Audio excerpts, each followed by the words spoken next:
Bienvenidos. Hoy vamos a poner en contexto tres temas. Vamos a hablar en primer lugar sobre la situación en México y las propuestas de reforma que ha planteado el presidente mexicano López Obrador. Vamos a hablar también sobre los primeros resultados económicos del gobierno de Javier Milei. Y por último vamos a hablar sobre la ola de violencia que azota a Cuba en medio de una profunda crisis económica, una profunda y larga crisis económica. Pero para comenzar vamos a hablar sobre México. Estamos en un año electoral, como hemos hablado en otros programas. Se va a escoger a un nuevo presidente en México y lo que hemos visto es que el presidente Manuel López Obrador ha presentado un paquete de reformas constitucionales que han alertado a la sociedad civil en México, que ha generado una serie de protestas. Está proponiendo, entre otras cosas, reducir el número de senadores y diputados, eliminar organismos constitucionalmente autónomos y también va a querer una elección popular de jueces, magistrados y ministros, que siempre ha sido una propuesta bastante controversial en todos los países en los que se ha discutido. Para hablar sobre esto nos acompaña desde México el director para América Latina del Atlas Network, Roberto Salinas. Roberto, bienvenido. Hola, ¿qué tal, Araceli? Un gusto estar de regreso con ustedes. Ahora, si nos puedes ayudar a entender exactamente qué es lo que está tratando de hacer López Obrador en México, porque es peculiar que en un año electoral quiera hacer este tipo de cambios. ¿Qué es lo que está proponiendo exactamente en un poco más de detalle y cuál ha sido la reacción de la población? Bueno, López Obrador le ha llamado a todo su movimiento la cuarta transformación de México. Y este paquete de reformas ahora ha sido nombrado el segundo piso de la cuarta transformación. Entonces, en un ajedrez aparentemente muy creativo, lo que López Obrador ha hecho es poner sobre la mesa la agenda de este segundo piso de la cuarta transformación que le va a permitir hacer proselitismo por la candidata Claudia Sheinbaum, de Morena, que ha endosado el paquete de reformas sin caer en la penalidad de que no puede hacer proselitismo para la campaña, porque él está hablando simplemente de las 20 reformas, las 20 iniciativas que ha puesto sobre la mesa. Este segundo piso de la cuarta transformación suena muy moderno y suena muy bonito, pero realmente está dominado, Araceli, por una profunda nostalgia de regresar al pasado, a los 70s, a Echeverría. Gente que lo ha comparado, no, que López Obrador iba a ser como Maduro o que iba a ser como Castro o demás. No, lo que quiere hacer López Obrador es regresar al echeverrismo puro y duro, en donde todas las decisiones son unipersonales y todas las decisiones se toman a partir de lo que él dice en el Palacio Nacional. L'État c'est AMLO. Y, por ejemplo, entre las reformas, las que destacan los puntos más prominentes es la eliminación de la autonomía del Instituto Nacional Electoral, de la Comisión de Competencia, del Instituto de Transparencia, de la Comisión Reguladora de Energía. Pues el próximo va a ser el Banco de México. Y ya con la autonomía del Banco de México por la borda, pues va a poder imprimir dinero a diestra y siniestra y regresar a lo que fue justamente Luis Echeverría antes de que nos viniera la decena trágica de las crisis económicas. El Poder Judicial es bárbaro lo que está proponiendo, porque si es por consulta popular y sus consultas son amañadas, como la que fue para cancelar el aeropuerto de la Ciudad de México, menos del 1% del padrón, eso es totalmente manipulable. Ese es un espejo para poder designar al que él quiere ahí. Como Arturo Saldívar, que recientemente, en la última declaración de esta semana, el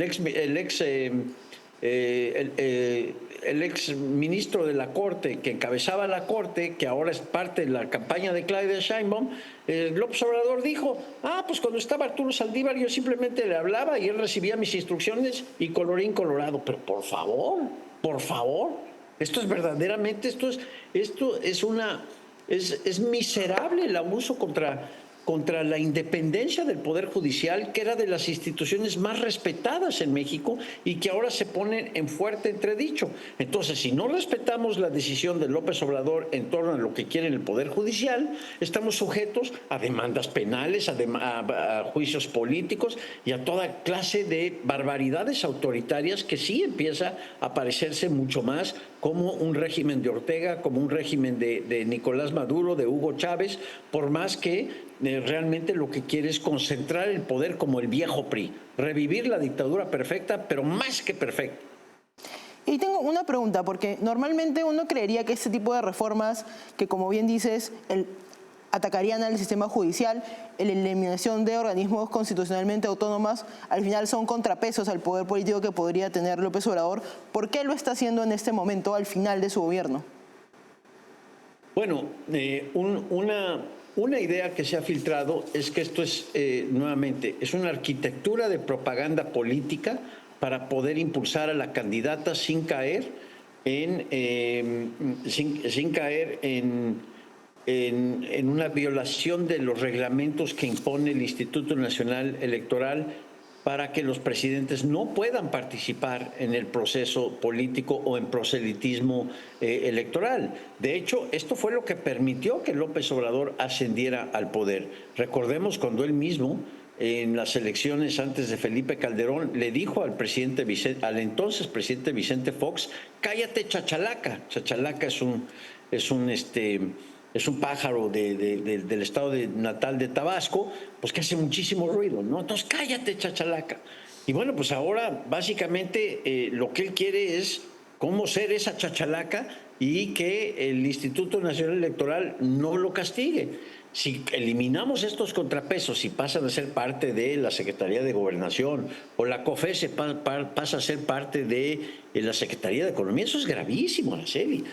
Por Dios, la Comisión de Competencia regula qué se vale y qué no se vale para mantener un espíritu de competencia, justamente cuando tenemos integración al mercado internacional, el Tratado de Libre Comercio, etcétera, el Instituto de Transparencia. Si todo lo controla, si él quiere ser juez y parte, pues eso sí es sumamente preocupante. Entonces, por un lado es una arquitectura de propaganda política de cara a las elecciones. Pero por otra, mi amiga Ibabel Arroyo, por ejemplo, dice hay que tomarse muy en serio esto, porque él va a tratar de imponer el segundo piso de la Cuarta Transformación antes de que Claudia Sheinbaum asuma la presidencia, si es que gana, o Xóchitl Gálvez asuma la presidencia el 1 de octubre. Y en este sentido, si se aprueba ese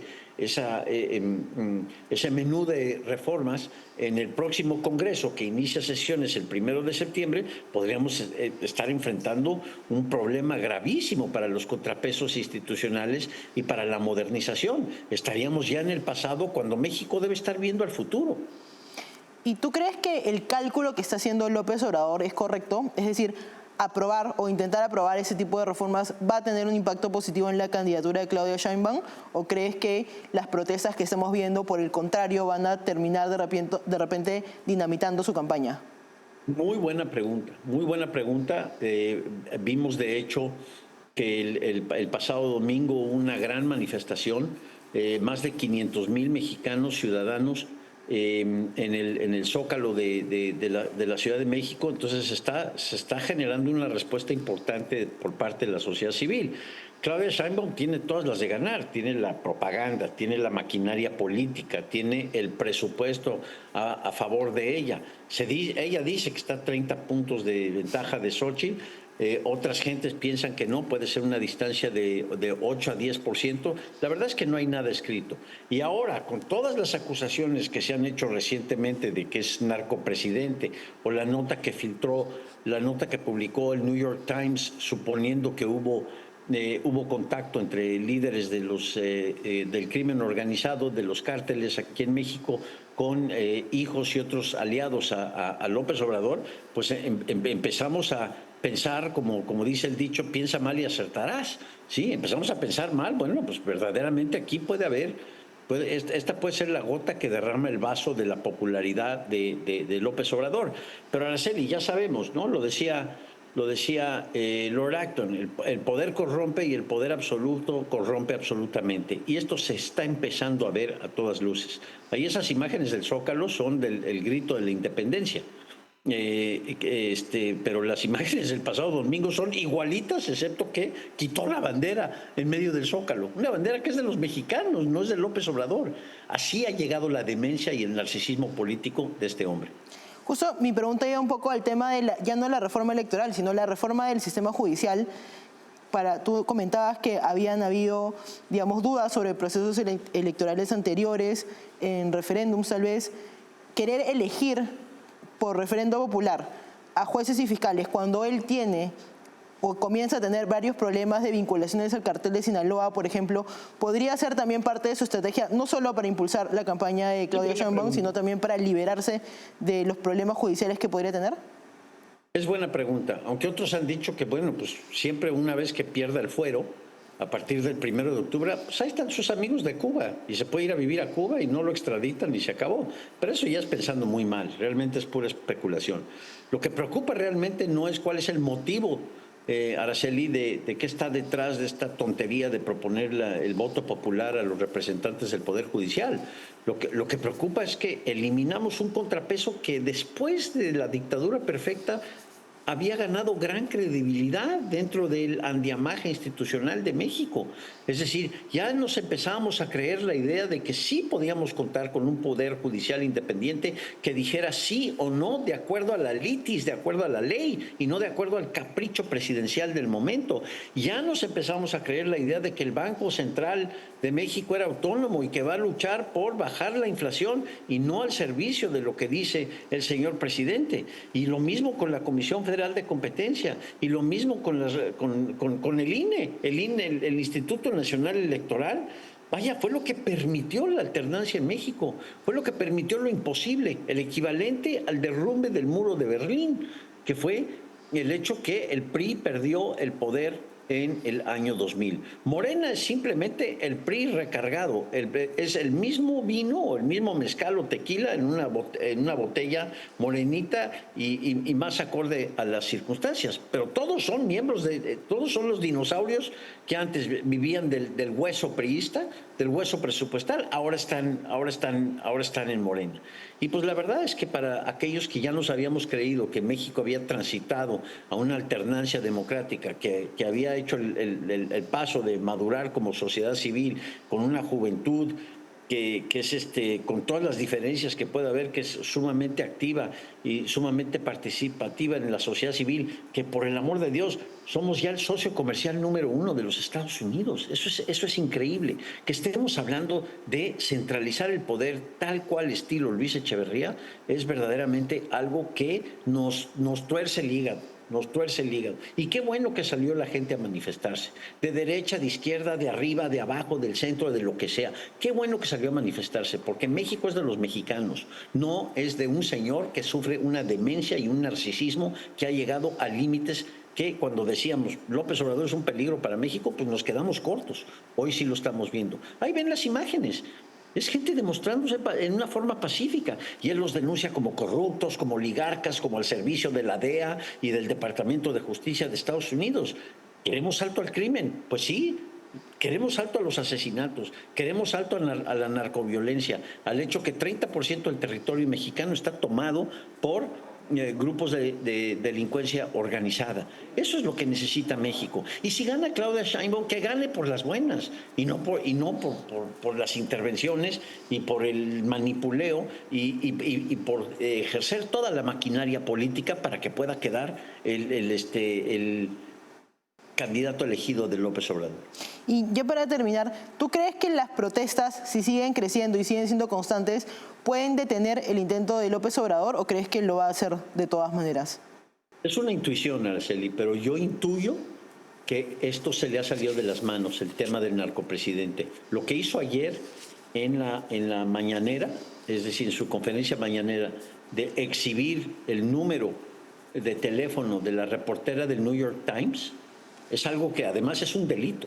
Es un delito de las leyes que protegen la privacidad. Y hoy en la mañanera el señor dice, pues arriba de la ley está mi libertad y está mi protección. ¿Qué está diciendo? Que no me vengan con eso de que la ley es la ley. Aquí la ley soy yo, aquí el que manda soy yo, el que encarna la voluntad popular soy yo. Entonces yo creo que sí se le puede salir de las manos. Y entre más escale el tema del narcopresidente, se está volviendo una bola de nieve y esto podría redundar en una forma positiva para que la gente diga un hasta aquí.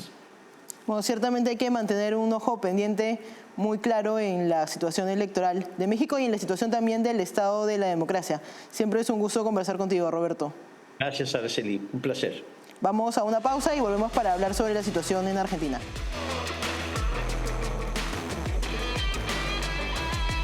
Bienvenidos de vuelta. Ahora vamos a hablar sobre la situación económica de Argentina, un tema que venimos siguiendo desde hace ya varias semanas. Argentina, por primera vez en 12 años, ha logrado un superávit financiero. Vamos a hablar de qué significa eso, cuáles son las medidas que ha tomado el gobierno de La Libertad Avanza que han tenido un impacto positivo en la economía argentina y cuál es el camino a seguir por delante. Para conversar sobre este tema nos acompaña desde Buenos Aires el director de la Fundación Libertad y Progreso, Aldo Abraham. Bienvenido, Aldo. Buenas tardes, un gusto estar con ustedes. Y desde Bahía Blanca nos acompaña el abogado Eloy Vera. Bienvenido, Eloy. Hola, sería un gusto. ¿Qué tal, Aldo? Me gustaría comenzar contigo. Si nos puedes explicar qué es un superávit financiero y por qué es una noticia positiva para Argentina que hayan logrado uno. Bueno, acá la clave del gobierno de Milei era conseguir igualar los gastos totales del Estado con los ingresos totales, porque nosotros somos un país que no tiene crédito. Y si bien el anterior gobierno venía gastando muchísimo en exceso con respecto a los recursos con los que contaba, como no tenía crédito para financiar eso, lo que hacía era hacer que el Banco Central produzca mucho de la moneda nacional, llamada peso, y con eso financiarse, lo cual destruía el valor del peso y hacía que la inflación fuera creciente. De hecho, nosotros terminamos el año pasado en un proceso hiperinflacionario, ¿no? Uno de los motores principales de ese proceso hiperinflacionario era este financiamiento con emisión al gobierno nacional. Ahora, lo que se puso como objetivo Javier Milei para frenar el proceso hiperinflacionario, cosa que se logró, fue justamente eso, que el gobierno no necesitara financiarse con el Banco Central, pudiera de esa forma frenar la emisión de pesos. Hoy, para que se den una idea, la cantidad de pesos que tenemos los argentinos es más o menos la misma que la que tenía Javier Milei cuando asumió, o sea que, y eso está haciendo que la inflación esté desacelerándose y va a continuar desacelerándose en la medida que no volvamos a usar la maquinita de producir pesos del Banco Central para financiar a nuestro gobierno. Eloy, ¿cuáles crees que han sido las medidas que ha tomado el gobierno de Javier Milei para lograr este superávit? Lo principal, ya que no cuentan con el mecanismo de la financiación monetaria, ha sido cortar todos los chorros de la canilla fiscal que había. Básicamente, si vos no estás gastando, el superávit viene solo. Actualmente todos los organismos del Estado han encontrado su presupuesto congelado a lo que era el año pasado, lo cual, siendo que ya tuvimos inflación, ya tuvimos una serie de descalabros, está desactualizado para este año. Muchos organismos están diciendo el presupuesto apenas nos da, si seguimos con el ritmo de gastos y de compromisos que teníamos el año pasado, hasta mitad de año. Algunos dicen que hasta abril nomás. Esto además fuerza a muchos de esos organismos a replantearse sus obligaciones, a asumir cierto criterio de responsabilidad fiscal, y eso a su vez podría llevar a un gasto aún menor eventualmente. Hay que ver cuándo efectivamente esos organismos se queden sin plata, si Milei tiene la capacidad de resistir la presión para financiarlos de alguna manera. Y en ese tema, Aldo, tú estabas comentando hace un rato que había una diferencia entre cómo se manejaba la economía antes en el gobierno del kirchnerismo o en el gobierno de Alberto Fernández. ¿Cuál crees que es la principal diferencia en el manejo económico y si crees que la estrategia va a poder seguir a largo plazo dado los buenos resultados que han comenzado a tener?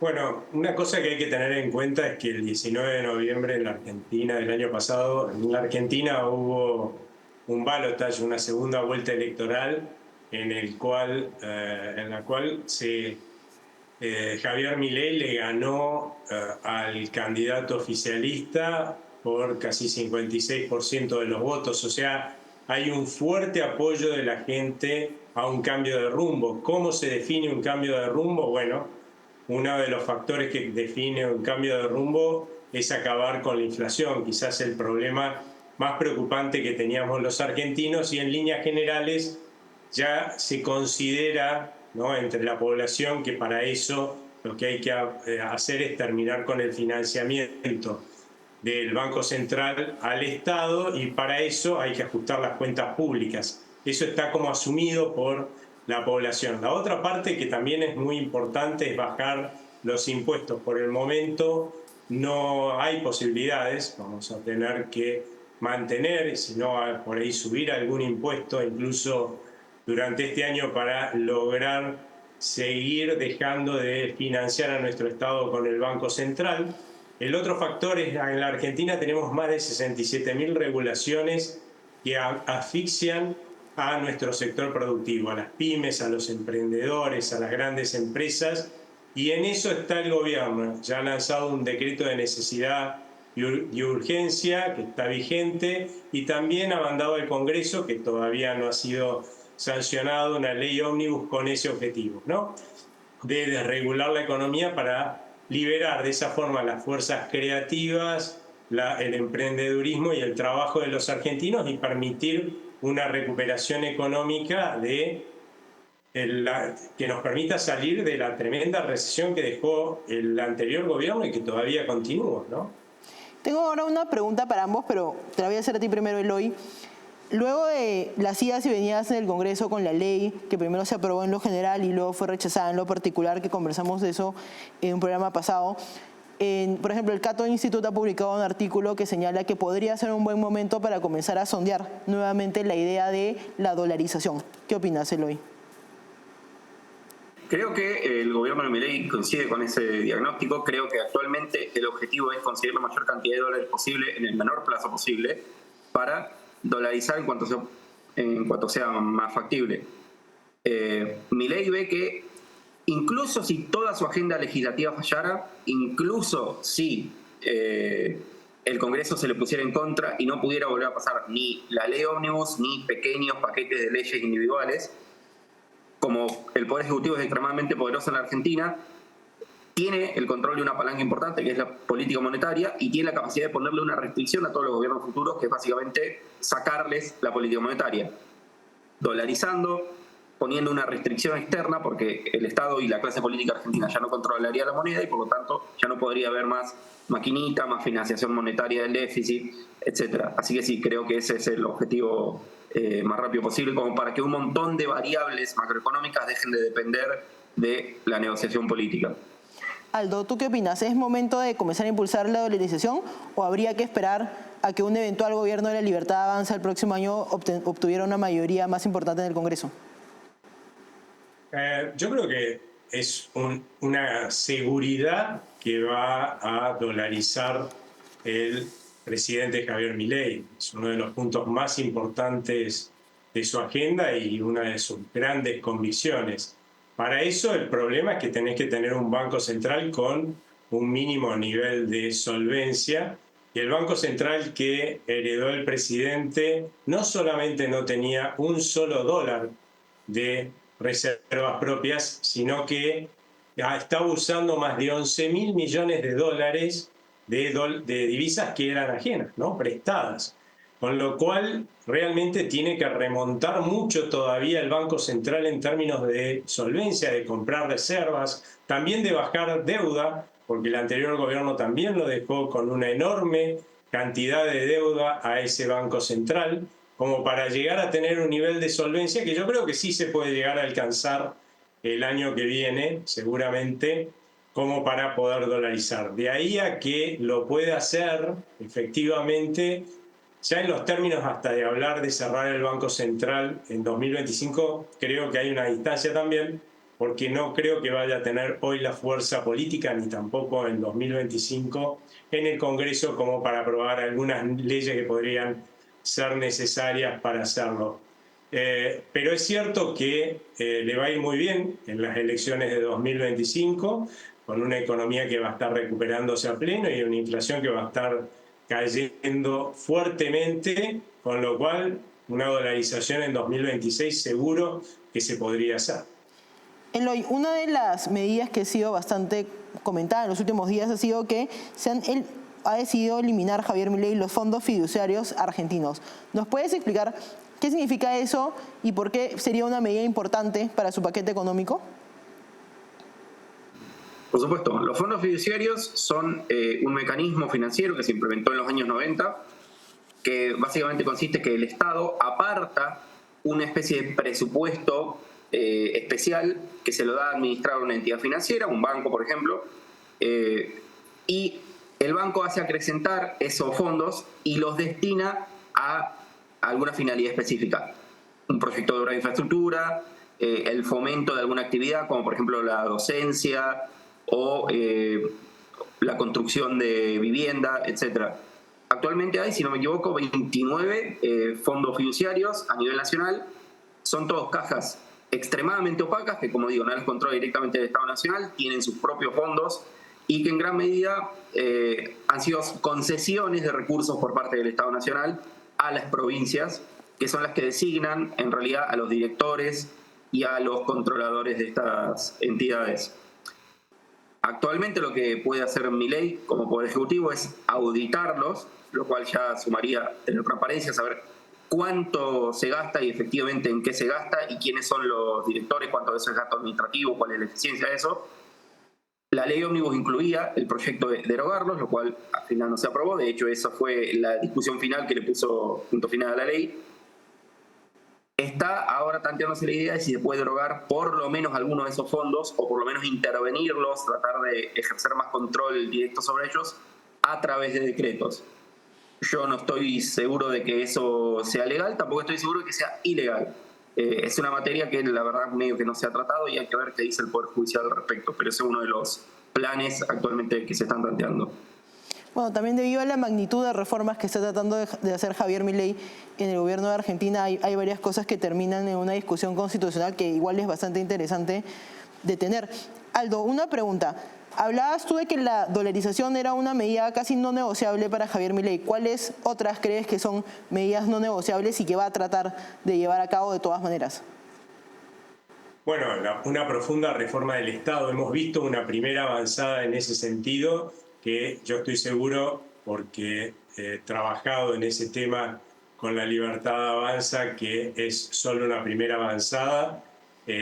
La reforma del Estado que ellos están pensando es muchísimo más ambiciosa aún, incluso llevaría a eliminar hasta algunos de los niveles, el de subsecretaría del Estado, y achicar muchísimo más la cantidad de secretaría. Un poco el concepto que está atrás de esta reforma del Estado que plantea hacer el gobierno de La Libertad Avanza es: hasta ahora hemos dejado que los políticos construyan un Estado que les sirve a la política y se sirve de los argentinos y que no lo podemos pagar. Así que lo que hay que hacer es tabla rasa, por eso es que se han cambiado hasta los nombres de muchos ministerios que teníamos antes y tenemos hoy.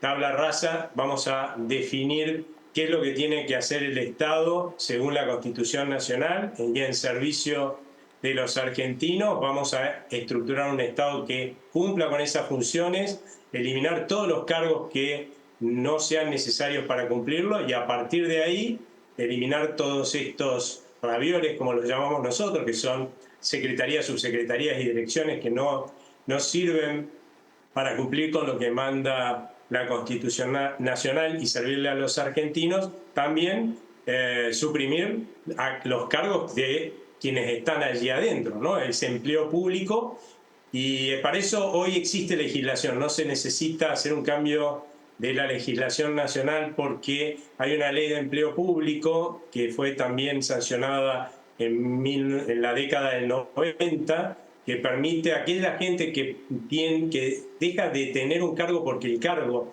deja de existir, ponerlo en disponibilidad durante un año. Eso quiere decir mandarlo a la casa, pagarle el sueldo durante un año, el plan es por ahí pasarlo a 2, que siga cobrando el sueldo y tratar de incentivar a las empresas para que tomen ese personal que quedó en disponibilidad y pase al sector privado. Pero la idea es llevar al Estado a ser un Estado chico, eficiente en cumplir lo que tiene que hacer y, por supuesto, pagable por los argentinos, que hoy estamos asfixiados en impuestos, ¿no? Creo que tener gobiernos que están al servicio de los ciudadanos y no de intereses personales es algo a lo que aspiran todos los países, especialmente en nuestra región, y por eso se está siguiendo tan de cerca el caso de Argentina.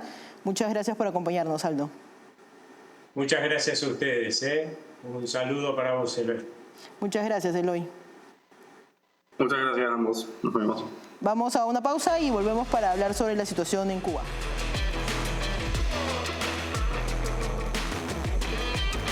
Estamos de vuelta para hablar sobre nuestro último tema del programa, que es la situación en Cuba. Una reciente ola de violencia que ha aumentado en las últimas semanas se suma a una larga y potente crisis económica que ya lleva mucho tiempo, sumada también a una crisis política y de represión policial y política a muchas personas que tienen cargos públicos y que son parte de la oposición. Para hablar sobre la situación en Cuba nos acompaña desde Asunción, Paraguay, Hugo Achá, que es director de investigación de la Fundación por los Derechos Humanos en Cuba. Bienvenido, Hugo. Muy buenas, apreciada Araceli, un placer. Y también nos acompaña desde Miami, también periodista por la Fundación de los Derechos Humanos en Cuba, Rolando Cartaya. Bienvenido, Rolando. Gracias, Araceli. Un gusto estar con ustedes. Rolando, me gustaría comenzar contigo. Se ha hablado mucho de la posibilidad de un paquetazo económico en Cuba. Sabemos también todos los países que estamos en América Latina de la situación política y económica que se vive en ese país. Pero, ¿nos puedes poner en contexto de cuál es la situación que se vive actualmente en ese país? Pues es una crisis multilateral, una crisis que sobre todo la desató el propio gobierno cuando de manera muy inoportuna introdujo una medida que se llamaba tarea de ordenamiento. En Cuba había dos monedas, tenían que unificarlas porque eso era un problema para las inversiones. Y lanzaron esta tarea de ordenamiento, los salarios fueron aumentados, pero nunca se imaginaron a dónde iba a llegar la inflación. En estos días, el economista estadounidense Steve Hanke la calculó en un 78% interanual. Y en general, la inflación en Cuba se siente más en el sector de la alimentación. El economista Pedro Monreal calculaba el año pasado como un 45% de inflación, pero un 65% de inflación en los precios de los alimentos. Entonces, es lo que más se está sintiendo. Pero además cuando decía que es una crisis multilateral, es porque afecta a todo. Afecta al agua, afecta a la electricidad, apagones constantes, barrios enteros sin agua corriente. Afecta a todos los sectores de la vida de la población en particular. Entonces, este paquetazo económico pretendía, digamos, racionalizar un poco la economía, pero eran subidas de precio de la gasolina, del transporte público, del gas licuado, de las tarifas del agua y además de rebajar los subsidios con los que las personas más vulnerables en Cuba han sobrevivido en la entrega de cuotas racionadas de la canasta básica. No lo pudieron hacer, lo frenaron en febrero, ese paquetazo. Un economista cubano, Omar Berleni, que había consultado con colegas, dijo que la inflación entonces podía llegar a un 500%. Y el régimen, digamos que sí quiere tratar de arreglar la economía a su favor, pero no es suicida. Digamos, yo hago un informe para la Fundación de Protestas mensual y de pronto, en diciembre, contabilizamos 60 protestas públicas. En enero, 133 y en este mes va ya por 136. Quiere decir que estoy hablando de protestas públicas relacionadas con la represión. Quiere decir que la represión la han redoblado porque temen que se esté llegando de nuevo a una masa crítica en el resentimiento y el malestar de la población, como ocurrió antes del 21 de julio de 2021, que hubo un levantamiento nacional, está documentado ahí, están los videos, como en 50 ciudades de Cuba, y eran ríos de personas en las calles gritando patria y vida, gritando libertad y pidiendo un mejor nivel de vida. Hugo, las imágenes que recibimos, digamos, a lo largo de la región de la crisis en Cuba, muchas veces se resumen en estas imágenes de las personas tratando de escapar de Cuba en botes. ¿Qué tan grave es la situación de lo que está ocurriendo en Cuba? Y para que las personas, digamos, arriesguen su vida para poder escapar. ¿Y cuál crees que es el estado de la democracia en ese país en estos momentos? Bueno, apreciada Araceli, voy a empezar por tu última interrogante. Primero, en Cuba no existe ninguna semblanza de democracia. Aquella tristemente célebre frase de Federica Mogherini, que dijo que Cuba era una democracia de partido único, es hoy día simplemente eso, una referencia que puedes llevar al sarcasmo. El tema de la cuestión del éxodo cubano se puede graficar en cifras. De acuerdo a la estadística de las autoridades migratorias de los Estados Unidos, 425.000 cubanos han abandonado el país. Para colocar esto en perspectiva, estamos hablando de un éxodo superior a todos los procesos de salida que sufrió Cuba después de la muy mal llamada revolución, más que lo que fuera el Mariel, el Maleconazo, más que cualquiera de estas circunstancias. Estamos hablando de una situación de extrema gravedad en lo que se refiere a derechos humanos, una situación de persecución política a todo aquel que osa discrepar, una situación de expulsión sistemática de cualquier tipo de oposición, una situación de represión que tiene hoy en día inclusive a menores de edad en las cárceles cubanas, a chicos que están sentenciados a condenas superiores a sus edades simplemente por gritar libertad. Rolando hacía una mención en relación a la cantidad de protestas. Pese a toda esta represión, la sociedad intenta algún nivel de protesta. Pero quiero también colocarte esto en el contexto. La violación de los derechos humanos no es simplemente una herramienta de represión, es la forma esencial a través de la cual el régimen se genera divisas. ¿A qué me refiero? Y esto también te lo puede expandir, Rolando. Solo como referencia, el principal ítem de ingresos de divisa en moneda extranjera para el régimen en La Habana es el tráfico y trata de personas. Como referencia, el año 2019, 11.3 billones de dólares fueron recaudados por el régimen a través del tráfico y trata de personas realizados a través de las muy mal llamadas misiones médicas solidarias. Este es el contexto de lo que tenemos que entender. Y finalmente, para cerrarte esta situación, inclusive de ese éxodo consigue lucrar el régimen, porque no solamente expulsa a la disidencia, sino que le facilita, entre comillas, la salida a través de regímenes amigos como el de Venezuela o el de Nicaragua, los extorsiona, los priva de sus pocas posesiones, los expone a las organizaciones criminales con las cuales está en combinación y finalmente cuando llegan a los Estados Unidos lucra a través de las llamadas remesas. En suma, un Estado que es víctima de un régimen que no solamente explota de manera absolutamente criminal los recursos naturales o la naturaleza corporativa del Estado, sino que además lucra a través de la explotación y del abuso de los derechos humanos de sus propios ciudadanos. Creo que no podemos hablar de Cuba sin hablar del importante impacto que ha tenido el régimen cubano en todos los países de la región. Vamos a una pausa y volvemos con ese tema.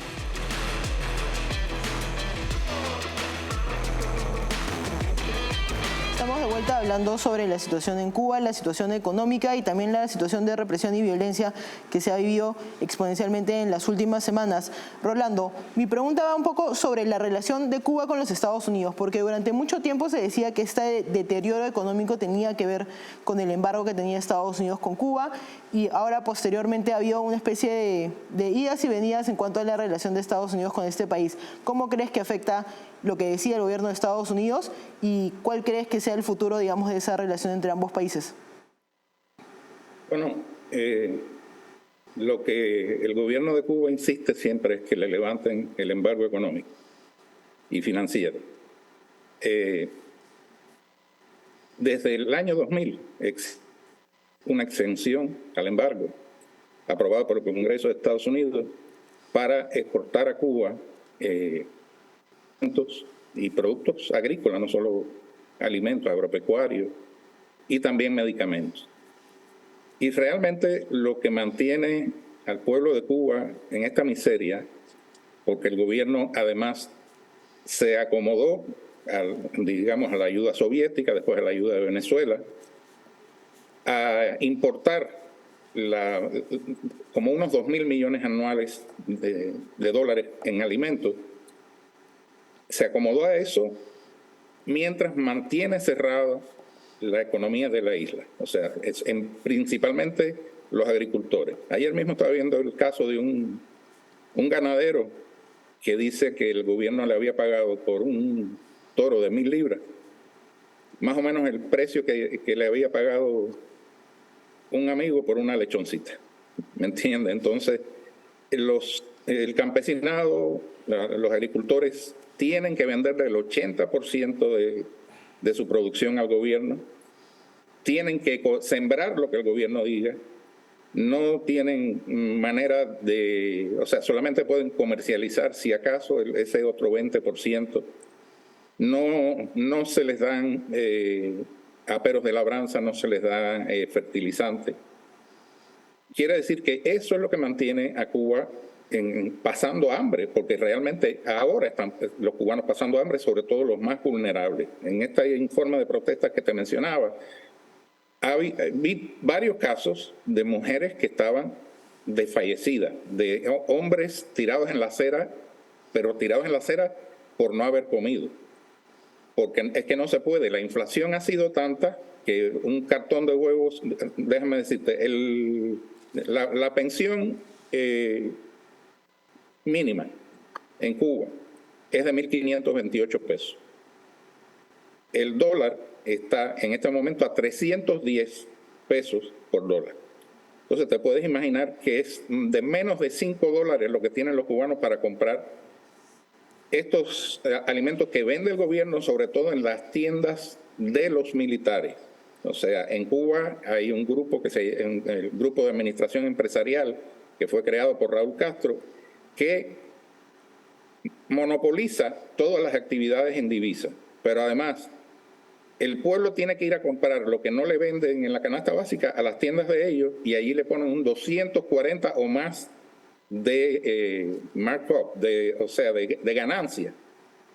Y los cubanos más vulnerables no pueden, como te estoy diciendo, lo que pueden es, una señora decía que solamente le había podido dar a sus hijos plátano burro, o fongo que le llamaban ahí, y un poco de guarapo de caña, un poco de azúcar, de jugo de caña.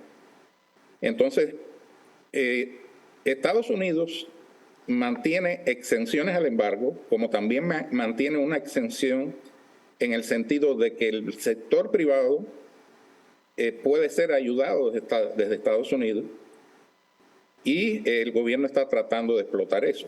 Mandaron una delegación a Estados Unidos hace poco, porque es una manera de que entren al país dólares en ayuda, de que entren también materiales.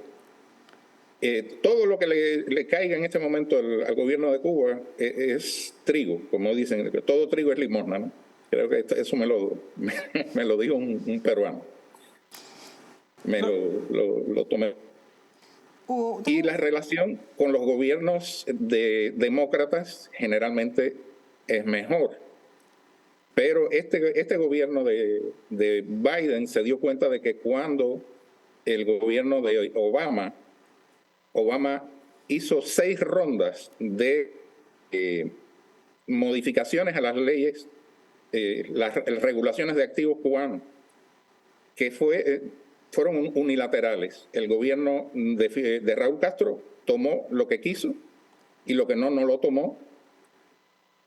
Y este gobierno por lo menos ha sido un poco más, el gobierno de Biden ha sido más conservador en el sentido de que, por ejemplo, mantuvo a Cuba en la lista de países patrocinadores del terrorismo, porque como ustedes saben, bueno, el ELN, la FARC, los vascos, y incluso Hamas, que Hugo podrá hablar de eso.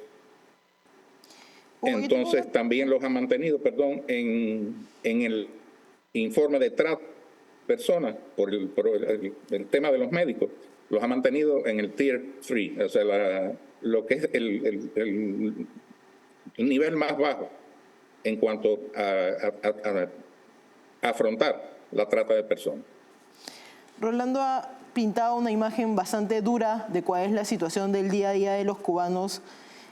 Hugo, ¿por qué crees que en lugar de estar ocupándose de mejorar las condiciones de vida de los cubanos, el gobierno de Cuba pareciera tal vez un poco más interesado en mantener su influencia en el resto de países de la región? Ya para terminar. Hay que entender esto desde una perspectiva integral. El régimen en La Habana no es un gobierno en el sentido clásico. Es una organización híbrida que ocupa su condición de Estado formal para realizar determinadas actividades: recolección de inteligencia, generación de relaciones económicas y fundamentalmente tema de la proyección de influencia ideológica. El caso más triste, en lo que estabas preguntando hace un momento, es la situación de Venezuela. La Fundación para los Derechos Humanos en Cuba ha publicado un libro que, aunque lo hayamos hecho nosotros, lo recomiendo debido a su calidad, que se denomina Cubazuela. Rolando fue parte de la producción de este trabajo.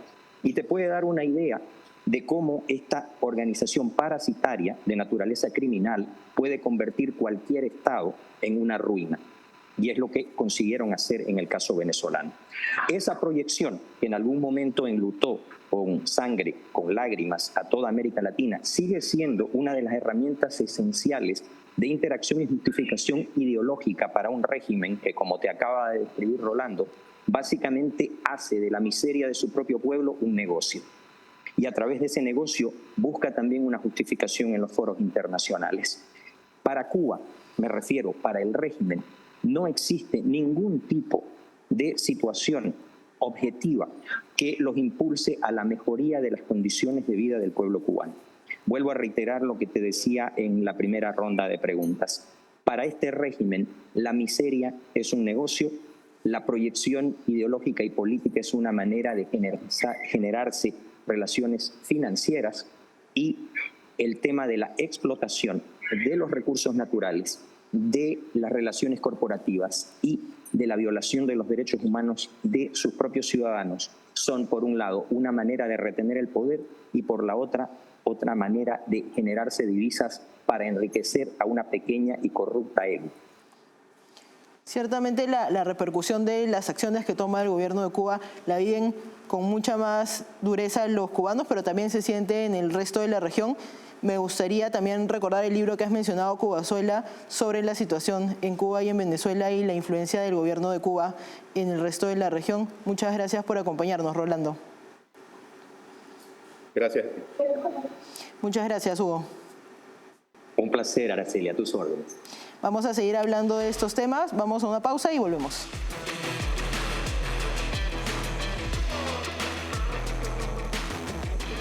Estamos de vuelta para ya las conclusiones del programa. Hemos hablado en primer lugar sobre la situación en México. En medio de un año electoral, el presidente Andrés Manuel López Obrador busca tener algún tipo de injerencia, aunque eso es ilegal, en el proceso electoral que hay en estos momentos. Hemos visto, como hemos conversado con nuestros invitados, la situación es compleja. Está presentando un paquete de reformas constitucionales que es muy peligroso, lo que ha generado una respuesta de los ciudadanos bastante fuerte. Más de 500.000 personas han salido a protestar en contra de estas propuestas. ¿Qué ha estado impulsando el presidente de México? La eliminación de órganos constitucionalmente autónomos, que generaría un desbalance de pesos y contrapesos que toda democracia necesita. También la eliminación o la reducción de senadores y diputados, que aunque a veces es una medida que puede parecer bastante popular, significaría la reducción de la representación en México. Y también se ha hablado mucho sobre qué impacto electoral puede tener esto. Vamos a ver en las próximas semanas, ya las elecciones son a mitad de año, queda poco, y vamos a ver qué ocurre. Por otro lado, la situación en Argentina. El gobierno de Javier Milei ha logrado por primera vez en 12 años un superávit financiero. Estas son muy buenas noticias para el gobierno de La Libertad Avanza, que necesita no solo buenas noticias económicas, sino también buenas noticias políticas. Resultados económicos claros que los ciudadanos sientan van a lograr que el gobierno de Javier Milei tenga el respaldo suficiente de los individuos para poder en próximas elecciones conseguir una mejor bancada en el Congreso y así poder lograr todas las reformas que Argentina necesita. Y por último hemos hablado de la trágica situación en Cuba, no solo del aumento en la violencia, no solo de la represión política que hay contra los disidentes y contra los opositores del gobierno, sino también la grave situación económica que vive ese país con un paquete económico que ha sido, digamos, postergado debido a las fuertes protestas que hay en contra de estas iniciativas. La situación en Cuba es una situación que no solo afecta a los cubanos, aunque los afecta a ellos directamente, más que a los del resto de países, sino que afecta a toda la región. Tenemos la presencia de Cuba en países como Venezuela, como Nicaragua, en países como Perú. Es una situación realmente preocupante que ya lleva más de 50 años ocurriendo. Eso ha sido todo por hoy. Muchas gracias por acompañarnos.